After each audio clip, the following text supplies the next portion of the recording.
বাংলা এক সময় যা সোনার বাংলা নামে পরিচিত ছিল, সেই বাংলার মাটিতে এক সময় ছিল সমৃদ্ধি, ঐশ্বর্য আর ইতিহাসের গহীন গাথা।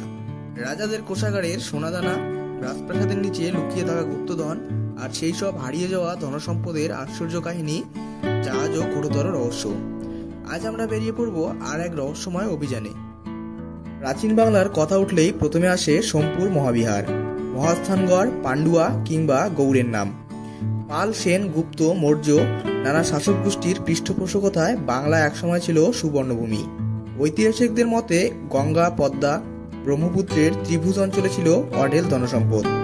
এই ধনসম্পদ শুধু কৃষি বা বাণিজ্য থেকে আসেনি, বরং বিদেশি আক্রমণকারীদের থেকে রক্ষা করতে বহু রাজা প্রাসাদের নিচে বা দুর্গের গভীরে লুকিয়ে রাখতেন সোনা, রূপা, রত্ন ও হীরা। কিংবদন্তি বলে, গৌড়ের শেষ সুলতান যখন আকস্মিকভাবে বিতাড়িত হন, তখন তিনি তার অর্ধেক কোষাগার রাজপ্রাসাদের নিচে পাথরের খুপি কেটে লুকিয়ে রাখেন। সেই গুপ্তধনের খোঁজে আজও মানুষ অভিযান চালায়। কৃষ্ণনগরের রাজবাড়ি ও গুপ্তঘরের রহস্য। নদিয়া জেলার কৃষ্ণনগরের রাজবাড়ি আজও তার দেওয়ালের ফাঁকে লুকিয়ে আছে শতাব্দী পুরনো ইতিহাস। কথিত আছে, নবাব মুর্শিদ আলী খান আমলে বহু সোনা ও রত্ন লুকিয়ে রাখা হয়েছিল কৃষ্ণনগর রাজপ্রাসাদের নিচে একটি বিশেষ কক্ষে। একজন প্রবীণ স্থানীয় ইতিহাসবিদ বলেন, রাজবাড়ির নিচে এখনো 3টি বন্ধ কক্ষ আছে, যেগুলোর দরজা কখনোই খোলা হয়নি। কিন্তু সমস্যা একটাই, সেই কক্ষে প্রবেশ করলে নাকি ঘটে অদ্ভুত সব ঘটনা। কেউ অসুস্থ হয়ে পড়েন, কেউ মানসিক ভারসাম্য হারান, অনেকে একে বলে অভিশপ্ত গুপ্তধন। মুর্শিদাবাদের নবাবদের ধনসম্পদ। মুর্শিদাবাদ বাংলার শেষ স্বাধীন নবাব সিরাজউদ্দৌলা স্মৃতি বিজড়িত এই স্থান একসময় ছিল বাংলার রাজধানী। এখনকার হাজারদুয়ারি প্রাসাদ, মতিঝিল, খোশবাগ ইত্যাদি স্থানে আজও শোনা যায় গুপ্তধনের গল্প।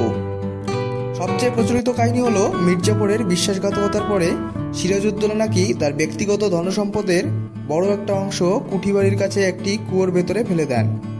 বহুবার সেই কুয়ো খোঁজার চেষ্টা হয়েছে, কিন্তু আজও তার হদিশ মেলেনি।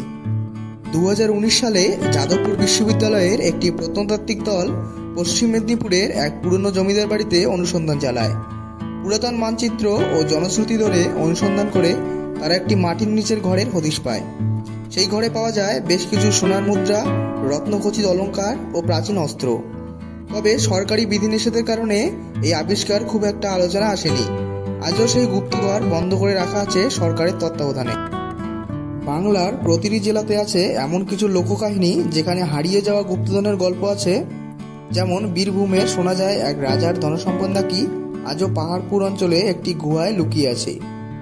রাজা নাকি তার মৃত্যুর আগে একজন বিশ্বস্ত সেনানায়ককে সেই গুহার প্রবেশপথ বন্ধ করার আদেশ দেন। সেই সেনানায়ক গুহার মুখ বন্ধ করে দেন বিশাল পাথর দিয়ে, যাতে কেউ না ঢুকতে পারে। আজও কেউ সেই গুহার খোঁজে পাহাড়পুরে ঘুরে বেড়ায়। আধুনিক গুপ্তধন শিকারীরা ও প্রযুক্তি। বর্তমান যুগে শুধু লোককথা নয়, ব্যবহৃত হচ্ছে metal detector, ground penetrating radar বা জিপিআর, ভূতাত্ত্বিক স্ক্যানিং প্রযুক্তি।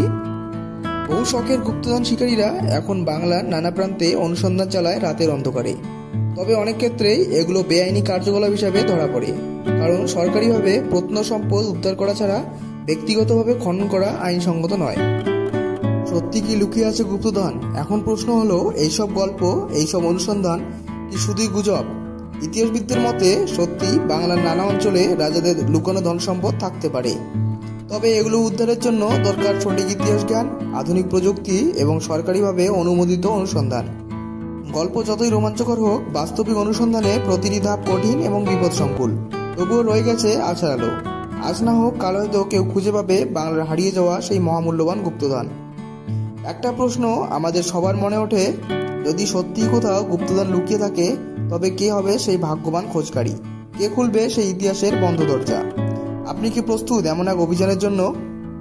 আপনাদের যদি এরকম রহস্যময় যাত্রা ভালো লেগে থাকে, তাহলে অবশ্যই লাইক দিন, চ্যানেলটি সাবস্ক্রাইব করুন এবং কমেন্টে জানান আপনি কি কখনো শুনেছেন কোনো গুপ্তধনের গল্প। আমরা অপেক্ষায় থাকবো আপনার উত্তরের।